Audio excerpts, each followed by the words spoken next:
দুৰুং চাহ বাগিচাত পোষ্টকাৰ্ড নামৰ এখন আন্তঃৰাষ্ট্ৰীয় পৰ্যায়ৰ হোটেল স্থাপন হৈছে।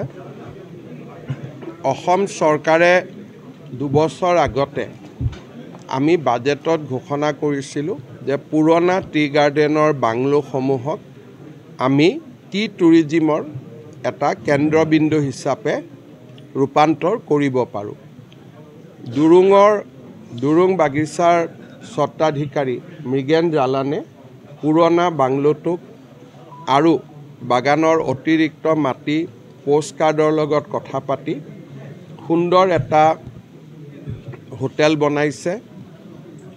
ইতিমধ্যে বহুকেইজন ডাঙৰ যিসকল আমি আইকন বুলি কওঁ তেনেকুৱা বহুত মানুহ ইয়াতে থাকি গৈছে। অক্টোবৰ, নৱেম্বৰ, ডিচেম্বৰ এই ৰিজৰ্ট বা হোটেলখনত এটাও চিট খালী হৈ থকা নাই, সব এডভান্স বুকিং হৈছে। এটা খুব ধুনীয়া চাহ অৰ্থনীতি এটা গঢ়ি উঠিছে। মই পোষ্টকাৰ্ডকো ধন্যবাদ জনাইছোঁ, মৃগেন জালানকো ধন্যবাদ জনাইছোঁ আৰু এই গোটেই প্ৰকল্পটোত অসম চৰকাৰৰ পৰ্যটন বিভাগে আগভাগ লৈছিল, তেওঁলোককো মই ধন্যবাদ জনাইছোঁ। আৰু মই নিজে চালোঁ, খুব সুন্দৰ হোটেল।